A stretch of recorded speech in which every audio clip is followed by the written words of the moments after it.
जय हिंद दोस्तों, मैं एसपी सर आप सभी मित्रों का सदाशिव कोचिंग क्लासेस के यूट्यूब चैनल पर हार्दिक स्वागत करता हूं। दोस्तों, कंप्लीट फिजिक्स के अंतर्गत पहला चैप्टर चल रहा था वैद्युत आवेश, कूलाम बल एवं विद्युत क्षेत्र, जिसके अंतर्गत दोस्तों 5 लेक्चर कंप्लीट हो चुके थे। यानी चैप्टर फर्स्ट का दोस्तों आज लेक्चर नंबर कौन सा है? 6 है।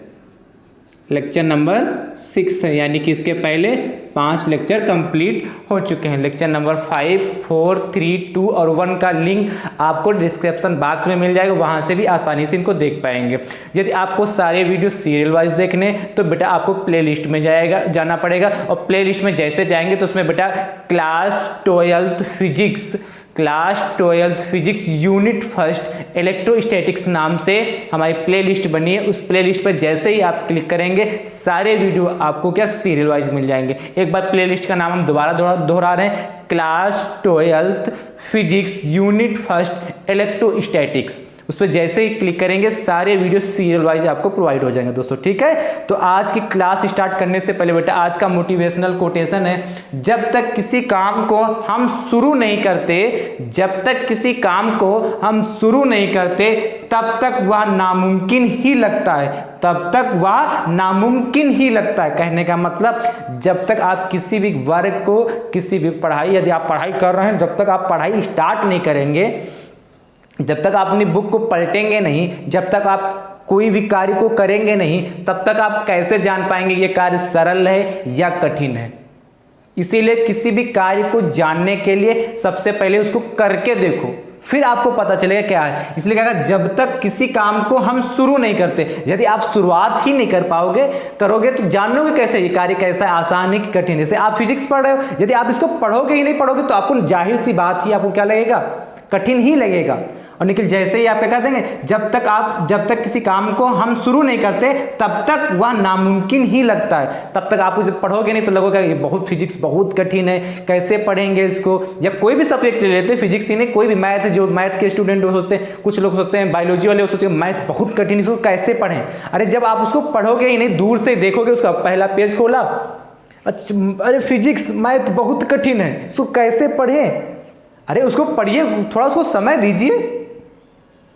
जिसको उस समय आ रहा होगा बाई चांस आधा घंटे में सीख जाएगा, उसको आपको सीखने में 1 घंटा लगेगा, लेकिन थोड़ा समय लगेगा ना उसको। तो यदि उसको प्रैक्टिस करेंगे, मेहनत करेंगे, तब 100% सफल हो जाएंगे ना, तब वो चीज़ आपको समझ में आ रही है। इसलिए किसी भी कार्य को करने से पहले इनकार नहीं करना चाहिए। यदि पढ़ाई आप कर रहे हैं, कोई सब्जेक्ट आपको कठिन लग रहा है, तो पहले उसको थोड़ी उस पर मेहनत करिए, उस पर सीखने का प्रयास कीजिए कि ये हमको आखिर कठिन क्यों लग रहा है। फिर उसको पढ़िए, आप फिर उसको वर्क करिए, उसको बार बार रिवीजन करिए, तब देखना जो जैसे आपको आधा सब्जेक्ट लग रहे थे वैसे ही लगने लगेगा। क्योंकि वो आपने क्या एक मन में धारणा बना लेते हो कि ये कार्य कठिन है, ये सब्जेक्ट हमारे लिए कठिन है, हम इसको नहीं कर सकते हैं, ये हमारे लिए कठिन, हम इसको नहीं पढ़ सकते हैं। तो धारणा ही बन जाती है, तो ऑटोमेटिक अंदर से आने तक इसको हम नहीं पढ़ सकते। आप कोशिश करिए, मन में ये बनाइए, विश्वास बनाइए कि मैं इसको करने का प्रयास करूंगा, और यदि आप बार बार उसको करेंगे तो 100% उसको सीख जाएंगे, है कि नहीं। इसलिए प्रयास करते रहिए। यदि प्रयास आप नहीं करेंगे तो आप असफल पहले ही मान ली, असफलता आपने पहले ही स्वीकार कर ली कि ये सब्जेक्ट हमको आएगा नहीं, हम पढ़ेंगे ही नहीं। उसको थोड़े प्रयास तो करिए, उसको समय दीजिए, और यदि आप समय देंगे, मेहनत करेंगे, तो ऐसी कौन सी चीज जो आपको समझ में ना जाए। इसीलिए इस लाइन को दोहराएगा कि जब तक किसी काम को हम शुरू नहीं करते तब तक वह नामुमकिन ही लगता है। इसीलिए आप किसी भी सब्जेक्ट को पढ़ने कठिन कहने से पहले उसको एक बार पढ़ के जरूर देखिए।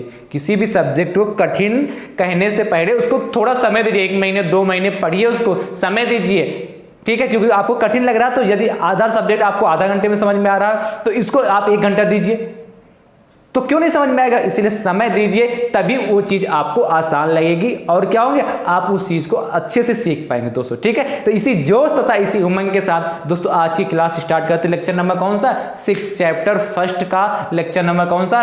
6 है बेटा। तो बेटा आज लेक्चर नंबर 6 में दोस्तों बात करनी है, जो आज लेक्चर नंबर 6 का मुख्य टॉपिक रहने वाला है अध्यारोपण का सिद्धांत। क्या दोस्तों? अध्यारोपण का सिद्धांत। तो बात करते हैं कि अध्यारोपण का सिद्धांत होता क्या है। तो पहले हेडिंग सब लोग आप फटाक से बना लीजिए, डालिए हेडिंग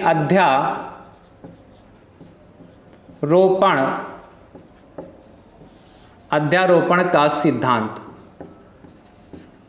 अध्यारोपण का सिद्धांत, इस पे बात करते हैं। ठीक है, अध्यारोपण के सिद्धांत पे सबसे पहले बात करते हैं कि अध्यारोपण का सिद्धांत वास्तविकता में दोस्तों होता क्या है। ठीक है, या अनेक बलों के बीच, मतलब अनेक आपके क्या आवेश, उनके बीच बल, अनेक आवेशों के बीच बल, एक हेडिंग अगला, या तो अध्यारोपण का सिद्धांत कहता है या कहता है अनेक आवेशों के बीच बल कितना लगता है, कौन सा बल का कितना बल कार्य करता है, उस पर चर्चा करेंगे। तो मुख्य टॉपिक यही पूछा कि अध्यारोपण का सिद्धांत हम कहते किसे हैं।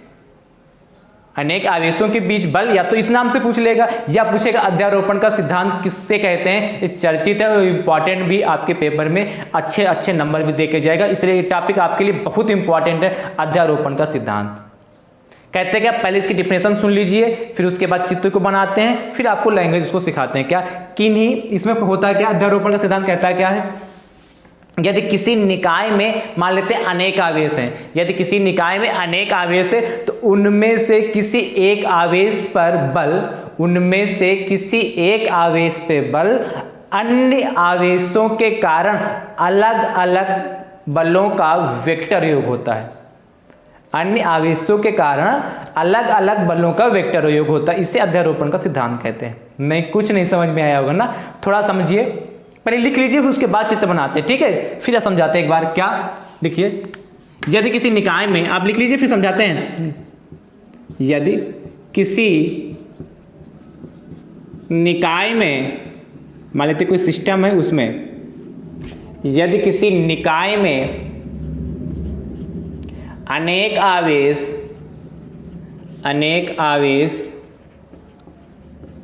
यदि किसी निकाय में अनेक आवेश कार्य कर रहे हैं,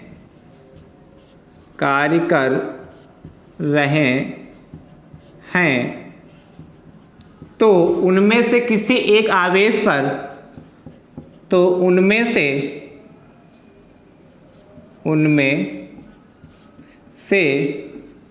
किसी एक आवेश पर, उनमें से किसी एक आवेश पर, यदि किसी निकाय में अनेक आवेश कार्य कर रहे हैं तो उनमें से किसी एक आवेश पर बल, एक आवेश पर बल का मान लगाओ,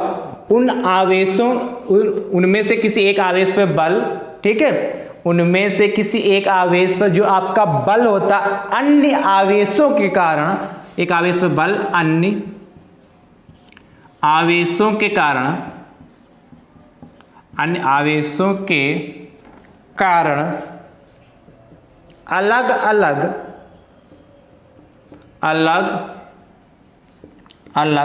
बलों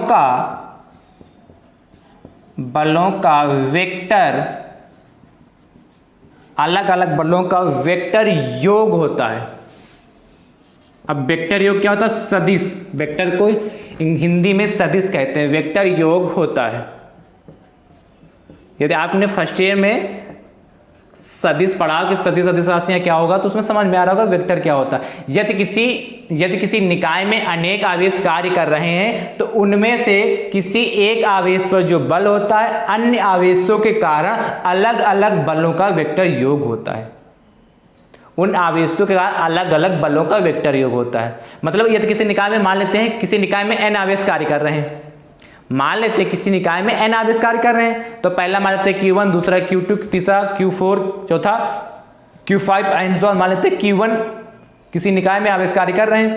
अब उनमें से कोई भी आवेश ले लें, मान लेते हैं आवेश Q1 ले लिया, तो आवेश Q1 पर आवेश Q2 बल लगाएगा, फिर Q3 बल लगाएगा, फिर Q4 बल लगाएगा, फिर Q5 बल लगाएगा एंड सो ऑन, बहुत सारे उसमें बीच में होंगे, और लास्ट में Qn भी बल लगाएगा, उस पर लगाएगा कि नहीं। तो आवेश Q1 पर उन सबके कारण, यानी कि आवेश Q1 पर Q2, Q3, Q4 and so on, Q1 सारे बल लगाएंगे ना, तो उसके कारण उन सभी बलों का हम योग कर लेंगे, उन सभी बलों का हम वेक्टर योग कर लेंगे, और वो क्या होगा, जो आवेश Q1 पर बल लग रहा उसके बराबर हो जाएगा। अब आवेश Q1 की बात नहीं, यहां पे कोई भी आप आवेश ले सकते हैं, आवेश Q1 ही नहीं, यहां पर आप किसी भी आवेश को ले सकते हैं। कैसे, ध्यान से समझिए, चित्र के माध्यम से समझिए।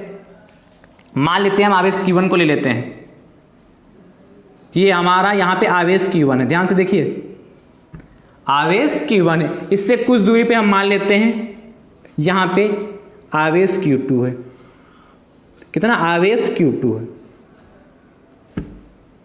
ठीक है। फिर मान लेते हैं कुछ दूरी पर यहाँ पे आवेश Q3 है, यहाँ पे मान लेते हैं कितना आवेश Q3, Q1 Q2 Q3 होगा। फिर मान लेते हैं यहाँ पे हमारा ये Q1 होगा, यहाँ पे मान लेते हैं यहाँ पे यहाँ पे आवेश Qn है। अच्छा यहाँ पे आवेश Qn होगा तो इसके बीच यहाँ पे भी तो देखो Q1 Q2 Q3, तो यहाँ पे भी बहुत सारे आवेश होंगे बीच में, इसको इधर लिख देते हैं, ठीक है। ये Q1 आवेश होगा, तो यहाँ पे भी बहुत सारे आवेश होंगे इनके बीच में, होंगे कि नहीं होंगे? ऐसे इसके बीच में भी बहुत सारे आवेश होंगे कि नहीं होंगे दोस्तों? हमने क्या कहा, इसके बीच में भी बहुत से आवेश होंगे। भाई हमने क्या किया, आवेश Q1 लिया, फिर आवेश Q1 लिया तो इस पे कौन सा अब फिर उससे क्या Q2, तो Q2 आवेश Q1 पे बल लगाएगा, फिर Q3 आवेश Q1 पे बल लगाएगा, फिर यहाँ पे Q4 होगा तो आवेश Q4 Q1 पे बल लगाएगा, फिर Q5 Q6 Q7 Q8 ऐसे सब Q1 पे बल लगाएंगे, ठीक है। और इसी प्रकार आवेश Qn भी Q1 भी Qn भी Q1 पर बल लगाएगा। कुछ बात समझ पा रहे हैं? एक बार चित्र आपको दोबारा बना के दिखा रहे हैं, यही चित्र ध्यान से देखिए। अब आवेश आप Q1 लें या Q2 लें उससे कोई फर्क नहीं पड़ता है। चित्र को एक बार दोबारा समझ लीजिए, हमने क्या कहा, एक आवेश हमने यहाँ पे क्या ले लिया, Q1 ले लिया, यहाँ पे आवेश कौन सा Q1 ले लिया, ठीक है। अब इससे कुछ दूरी पर आवेश Q2 ले लिया, तो ये आवेश Q2 हो गया हमारा, ठीक है। फिर इससे कुछ दूरी पर आवेश ले लिया हमने, कितना Q3 ले लिया। फिर इसी प्रकार इसमें आवेश Q4 होगा, तो बहुत सारे नहीं बना रहे हैं, कुछ बना के आपको दिखा दे रहे हैं, जैसे Q4 हो गया। फिर मान लेते हैं ये हमारा यहाँ पे कितना आवेश Qn हो गया, कितना होगा Qn हो गया। ऐसे बीच में बहुत सारे आवेश होंगे भाई, 1 2 3 यानी Q1 Q2 Q3 Q4 Q5 Q6 Q7 ऐसे गिनते चली जाएंगी, कहाँ तक जाएंगी, n तक चली जाएंगी, कहाँ तक जाएगी, n तक चली जाएंगी। अब लिखा गया यदि किसी निकाय में अनेक आवेश कार्य कर रहे हैं, तो मान लेते किसी निकाय में कितने आवेश कार्य कर रहे हैं, n आवेश कार्य कर रहे हैं, तो उनमें से किसी एक आवेश पे बल, तो हमने एक आवेश कौन सा ले लिया, Q1 ले लिया। Q1 पर जो बल होगा अन्य आवेशों के कारण अलग अलग बलों का वेक्टर योग होगा। तो मान लेते हैं आवेश Q2 जो है Q1 पे कितना बल लगा रहे हैं, आवेश Q1 पर आवेश Q2 कितना बल लगा रहा है उसका मान लेते हैं वेक्टर F12। मतलब इसका पढ़ने का तरीका कितना है, आवेश Q2 पर आवेश Q2 द्वारा आवेश Q1 पर बल, क्या पढ़ेंगे, आवेश Q2 द्वारा आवेश Q1 पर बल। इसी प्रकार इस पे भी बल क्या करेगा, कितना वेक्टर लगा लेंगे, कितना हो जाएगा F13 हो जाएगा नहीं। इसका मतलब क्या था, आवेश Q3 के कारण आवेश Q1 पर बल, आवेश Q3 के कारण आवेश Q1 पर बल लगेगा। ऐसे ऐसे हम यदि आवेश Q4 लें, यहाँ पे यदि यहीं पे आवेश Q3 था, यदि यहाँ पे आवेश Q4 होगा तो यहाँ पे कितना हो जाएगा, बोलो बेटा, वेक्टर F14 हो जाएगा। यदि 5 हो जाएगा तो कितना हो जाएगा आवेश, यदि यहाँ पे मान लेते चौथा आवेश 5 होता, यहाँ पे कितना होता, आवेश Q5 होता, तो आवेश Q5 के कारण आवेश Q1 पे कितना बल लगता, आवेश Q5 के कारण आवेश Q1 पर कितना बल लगता, वेक्टर F15। पढ़ने का तरीका क्या, तो पीछे से पढ़ते हैं, आवेश Q2 के कारण आवेश Q1 पर बल Q2 के कारण लग रहा। अभी Q3 भी तो इस पे बल लगेगा, तो इसको कैसे पढ़ेंगे, आवेश Q3 के कारण आवेश Q1 पर बल। इसी प्रकार Qn भी तो बल लगाएगा Q1 पर, तो आवेश इसका क्या होगा, वेक्टर F कितना हो जाएगा 1n, वेक्टर F1। इसका मतलब क्या, आवेश n द्वारा आवेश Q1 पर बल, आवेश n द्वारा आवेश Q1 पर बल। आप चित्र समझ पाए, अभी भी नहीं सबसे पहले क्या क्या, अब हम जैसे यहाँ पे हमने Q1 लिखा तो कोई जरूरी नहीं आप भी Q1 लिखे, या आप यदि Q2 लिख लेंगे तो यहाँ पे Q1 हो जाएगा, फिर Q2 को छोड़ देंगे Q3 हो जाएगा, क्योंकि Q1 तो यहाँ Q2 यहाँ पे आ गया। यदि बाई चांस आप मानते हैं कि सर हम इसमें से Q1 ही क्यों लें, आपके दिमाग में प्रश्न आ रहा हो कि सर हम यहाँ पर Q1 ही क्यों लें, हम Q2 नहीं ले सकते, Q3 नहीं ले सकते। आप Q1 से लगा के Qn के बीच में किसी भी आवेश को आप ले सकते हैं, यहाँ पर Q1 Q2 Q3 Q4 कोई भी ले सकते, यही तो लिखा है। तो उनमें से किसी एक आवेश पर किसी कोई भी आवेश ले लीजिए, हम यहाँ पे कोई भी आवेश, आखिर जो आवेश यहाँ पर हम लेंगे वो आवेश फिर यहाँ पे नहीं लेंगे, ठीक है। तो इसलिए आवेश Q1 ले लिया, आवेश Q1 ले लिया तो Q2 के कारण आवेश Q1 पर बल कितना, वेक्टर F12 है। पढ़ते हैं पीछे से, आवेश Q2 के कारण आवेश Q1 पर बल, ये पढ़ने का तरीका। वेक्टर F12 लिखा हो तो आपके दिमाग में आना चाहिए कि लिखा कि आवेश Q2 के कारण आवेश Q1 पर बल, राइट। ये बात समझ में आई कि नहीं, ये आपके दिमाग में आना चाहिए। इसी प्रकार जैसे क्या लिखा, वेक्टर F1n, तो इसे आपके दिमाग में आ जाना चाहिए कि आवेश n के कारण आवेश Qn के कारण आवेश Q1 पर बल, ठीक है। तो लैंग्वेज कैसे लिखोगे, माना, लैंग्वेज कैसे लिखनी, माना किसी निकाय में n आवेश है, लैंग्वेज कैसे लिखो, माना किसी निकाय में n, माना कि नहीं, एक देखो 1 2 3 4 इसके बीच में बहुत सारे होंगे और मान लेते कितना n है। तो माना किसी निकाय में n आवेश है, आवेश Q1 पर आवेश Q2, Q3, Q4 and so on Q1 के कारण लगने वाला बल क्रमशः वेक्टर F12, वेक्टर F13 और अगला होता तो क्या होता, vector F14, and so on, vector F1n है, ठीक है।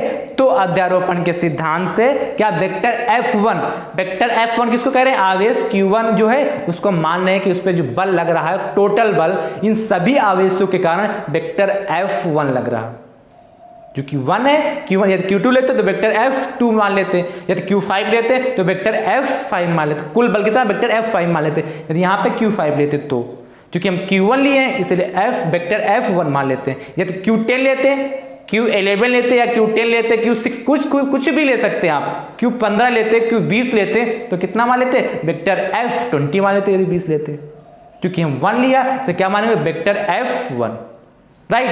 तो पहले लैंग्वेज लिख लीजिए, एक बार और रिपीट करें, माना किसी निकाय में n आवेश क्रमशः Q1 Q2 Q3 Q4 and so on Q1 n है,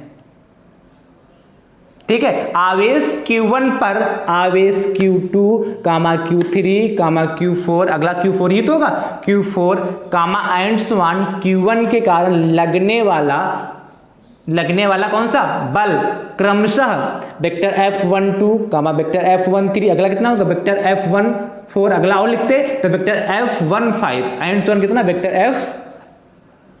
F1n होगा, राइट है। फिर अध्यारोपण का सिद्धांत लगा देंगे और इक्वेशन बन जाएगी, वही हमारा फाइनल इक्वेशन होगी, ठीक है। तो लैंग्वेज को लिख लेते हैं, माना किसी निकाय में n आवेश क्रमशः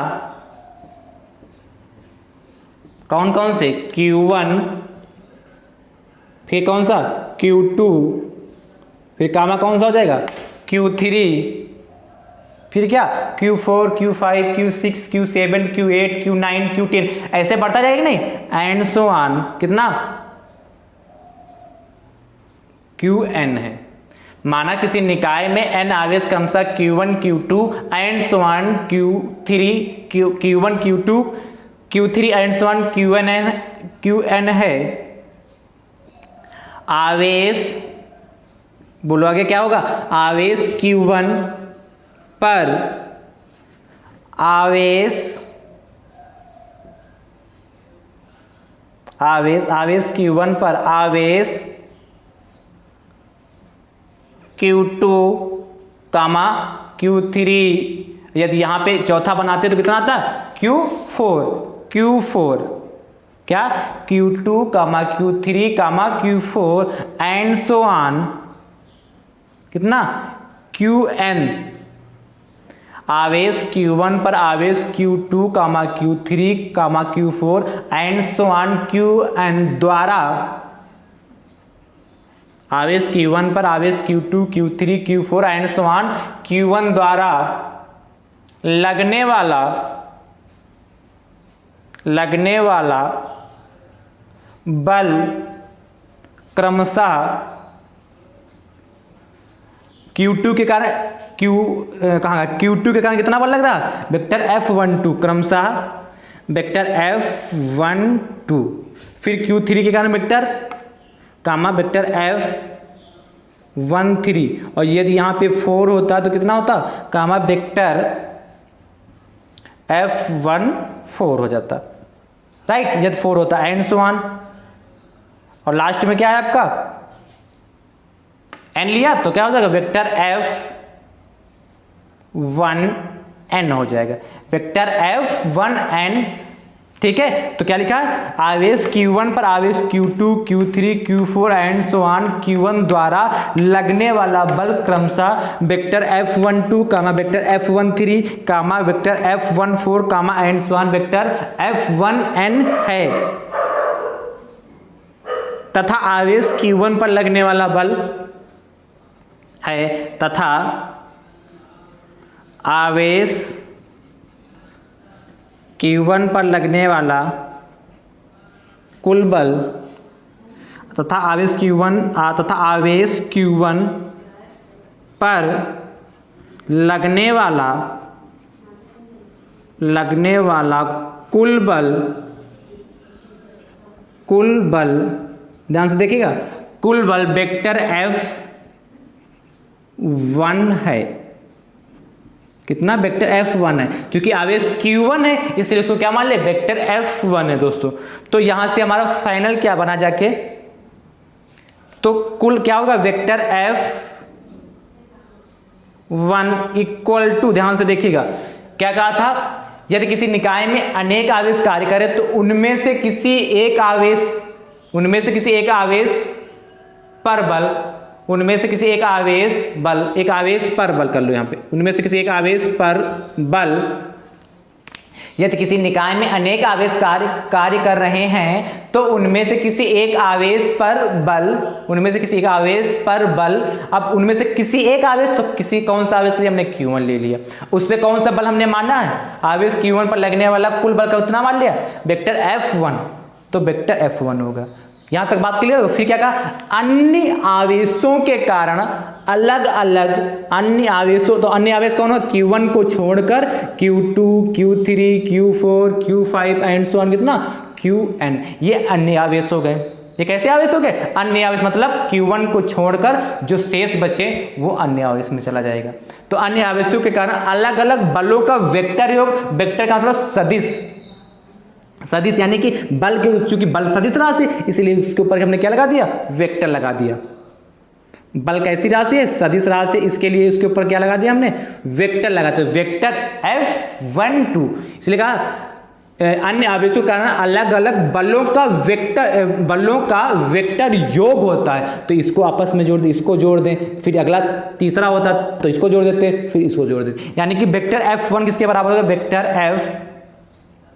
F12, पहला ये होगा, प्लस दूसरा वेक्टर F13, और ये चौथा यहां पे होता तो कितना होता, वेक्टर, बोलो, vector F14 plus and so on, plus last में क्या होता है, वेक्टर F1n, ठीक है। ये फाइनल आपका फार्मूला बना जाके क्या जाके, यहां पे यदि आवेश Q1 पर लगने वाला कुल बल वेक्टर F1 है, इसके नीचे एक लाइन और बढ़ा लीजिएगा यहीं पे, तो अध्यारोपण के सिद्धांत से, यहाँ एक लाइन बढ़ा लीजिए, तो अध्यारोपण के सिद्धांत से, कहिए तो हम एक बार ऊपर लिख देते हैं, रुकिए लिख दे, वरना कहोगे लिखोगे भी नहीं तुम लोग, हैं, एक लाइन और बढ़ा लीजिए यहीं पे, कुल बल वेक्टर F1 है तो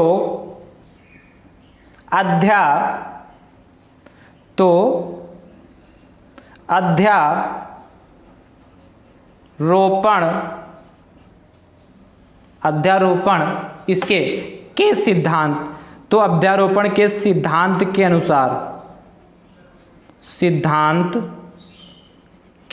अनुसार डैश लगा के, मतलब यदि कुल बल वेक्टर F1 है तो अध्यारोपण के सिद्धांत के अनुसार, हम ऊपर वाला रफ कर रहे हैं वहीं, ठीक है, ऊपर लिख दे रहे हैं। क्या बना जाके, जो अभी लिखा था वही लिखना है।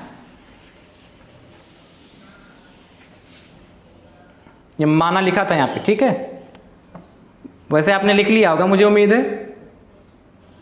अब थोड़ा ये लिख रहे हो तो लिखना रोकें और इधर देखें, ये कितना था हमारा Qn था, तो क्या हो जाएगा, अध्यारोपण का सिद्धांत क्या कहता है, किसी एक आवेश पर बल, तो कितना, एक आवेश को हमने Q1 मान लिया, अन्य आवेशों के कारण अलग अलग बलों का वेक्टर योग होता है, तो ये F1 हो गया। अन्य आवेश कौन सा, Q2 के कारण जो Q1 पर बल लगा, Q3 के कारण जो Q1 पर बल लगा, और Q1 के कारण Q1 पर जो बल लगा, उनका सभी का वेक्टर योग।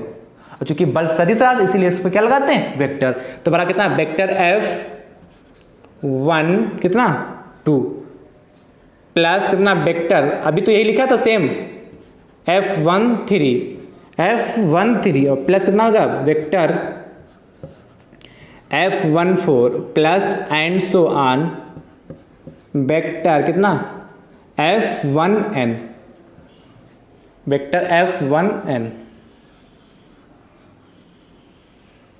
ये फाइनल हमारा अध्यारोपण का सिद्धांत आएगा, क्या, वेक्टर F1 बराबर vector F12 plus vector F13 plus vector F14 plus, अब यदि अगला होता है इसके पूछे, अगला इसके आगे कौन सा टर्म आएगा, तो आपके तुरंत दिमाग में आना चाहिए सर 4 के बाद 5 ही आता है, तो वेक्टर F15, अगला वेक्टर F16, ऐसे बढ़ता जाएगा और and so on vector F1n। देखिए खाली आवेश Q1 पर हमारा कुल बल कितना था, वेक्टर F1 था, इन और बाकी जितने शेष आवेश यानी Q2 से लगाकर Qn के भी जितने आवेश शेष बचे, उनका सभी बलों का जो वेक्टर योग है वो देखिए, आवेश Q1 जो हमारा बीच में था, मुखिया लिया था, उसके सभी बलों का योग उसके बराबर है। इसीलिए कहा था यदि किसी निकाय में अनेक आवेश कार्य कर रहे हैं तो उनमें से किसी एक आवेश पर बल अन्य आवेशों के कारण अलग अलग बलों का वेक्टर योग होता है।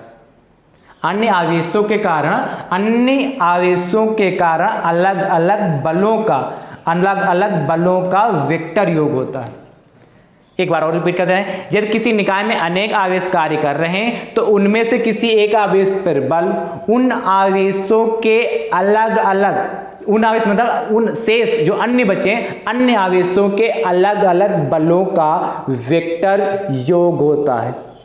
अब मुझे उम्मीद है आपको कोई भी डाउट नहीं हुआ, चित्र भी हमने समझा दिया, उसकी लैंग्वेज भी आपको हमने पूरी समझा दी, और क्या लास्ट में जो फाइनल आया उसके भी बारे में बताया, यानी कि ये रिजल्ट आया अध्यारोपण के सिद्धांत के। यदि किसी एक आवेश पर जो बल लगेगा वो अन्य सभी आवेशों के बल जो लगेगा, किसी एक आवेश पर जो बल लगाएंगे, सभी आवेश लगाएंगे, उनका सभी आवेशों का जो योग वेक्टर योग होगा बराबर होगा एक आवेश पर। एक बार नियम और रिपीट कर रहे हैं, फिर भी यदि आपको कोई डाउट हो तो आप कमेंट करके दोबारा पूछ सकते हैं, लेकिन एक बार नियम हम और यूज कर रहे हैं, बता रहे हैं आपको। यदि किसी निकाय में अनेक आवेश कार्य कर रहे हों तो उनमें से किसी एक आवेश पर बल अन्य आवेशों के कारण लगने वाले बलों का वेक्टर योग होता है। अन्य आवेशों के कारण लगने वाले बलों का वेक्टर योग होता है, राइट। इसे ही क्या कहते हैं, अध्यारोपण का सिद्धांत कहते हैं। यदि फिर भी कोई समस्या आपको इस सिद्धांत में आती तो आप दोस्तों कमेंट करके आसानी से पूछ सकते हैं दोस्तों, ठीक है। आज की क्लास आप सभी छात्रों को कैसी लगी, आप सभी छात्र कमेंट करके जरूर बताइए। यदि समझ में आया तब भी आप कमेंट करिए, और यदि समझ में नहीं आया तो आखिर क्या समझ में नहीं आया उसको भी आप बताइए, मैं उसको दूर करने का प्रयास करूंगा दोस्तों, ठीक है। तो आप लोगों को यदि क्लास पसंद आई हो तो जरूर एक बार जम के शेयर करो, ज्यादा से ज्यादा छात्रों तक इस वीडियो को पहुंचाओ, जिससे क्या हो वो भी आप इस वीडियो को देखकर क्या करें, अपना फायदा कर सके दोस्तों, ठीक है। इसलिए इस वीडियो को ज़्यादा से ज़्यादा लोगों तक पहुंचाओ, और जब ज़्यादा से ज़्यादा लोग देखते हैं तो मुझे थोड़ा खुशी महसूस होती कि हाँ, इस वीडियो को इतने लोगों ने देखा तो मैं अपने छात्रों को कुछ और नया दूं, तो मेरा भी उत्साह बढ़ता है। इसलिए आप लोग लाइक कमेंट शेयर जरूर करते रहिए, और यदि हमारे YouTube चैनल पर नए हैं तो हमारे YouTube चैनल को सब्सक्राइब जरूर कर लें और बेल आइकन को जरूर प्रेस करें, जिससे आगामी वीडियो का नोटिफिकेशन आप सभी छात्रों को सबसे पहले प्राप्त हो सके। क्योंकि हमारे YouTube चैनल पर क्लास फर्स्ट ईयर और क्लास 12th का कंप्लीट फिजिक्स का सिलेबस प्रोवाइड किया जाएगा दोस्तों। इसलिए हमारे YouTube चैनल को सब्सक्राइब जरूर करें दोस्तों। थैंक यू सो मच दोस्तों। राधे राधे दोस्तों।